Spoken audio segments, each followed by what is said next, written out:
यहोवा की स्तुति हो। हम सब धन्य हैं कि हम यीशु की स्तुति करते हैं। हमारा परमेश्वर कितना दयालु है।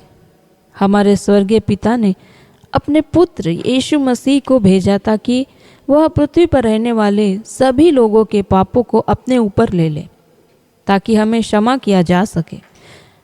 हमारे लिए यह बलिदान यीशु की दिव्यता और उनके परिपूर्ण जीवन के कारण संभव हुआ।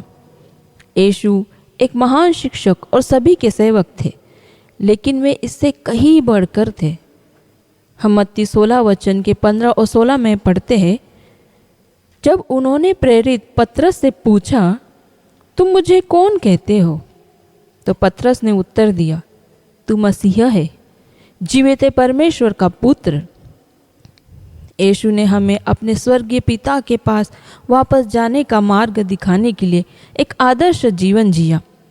हालांकि उसने कभी पाप नहीं किया, फिर भी यीशु ने परमेश्वर के प्रति आज्ञाकारी होने के लिए बपतिस्मा लिया और हमें सिखाया कि बपतिस्मा सभी के लिए एक आवश्यकता है।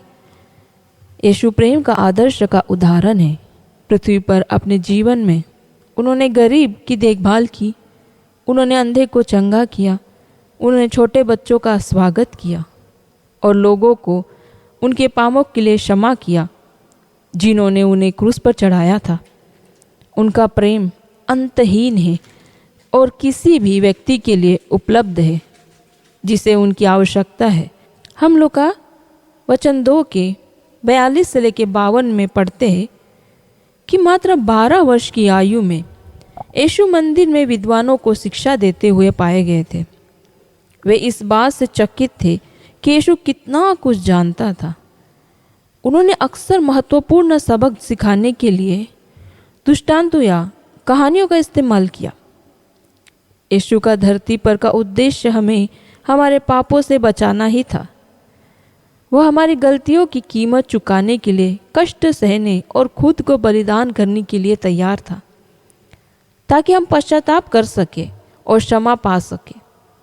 गेत्सेमैन के बगीचे में यीशु ने मानव जाति के लिए ज्ञात हर पाप और दर्द का भार महसूस किया। उसने हर उस व्यक्ति के लिए दुख उठाया जो कभी जीवित रहा। उसने शरीर के हर छिद्र से खून बह रहा था, लोगों द्वारा मारा जा रहा था। तब भी उसने परमेश्वर ने उन पर दया करने के लिए पुकारा।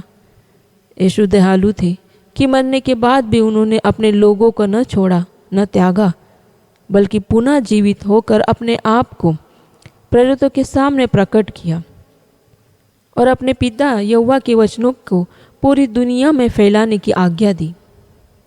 आज भी जब हम पूरे दिल से यीशु को याद करते हैं तो परमेश्वर यीशु दौड़कर हमारे पास हमारे दुख खत्म करने के लिए आते हैं। यीशु को अपने दिल में भरने वालों का जीवन ही बदल जाता है। हर अधूरे काम पूरे हो जाते हैं और सदा की शांति प्राप्त होती है। मेरे भाइयों और बहनों, प्रभु यीशु हमारे सर्वस्व है।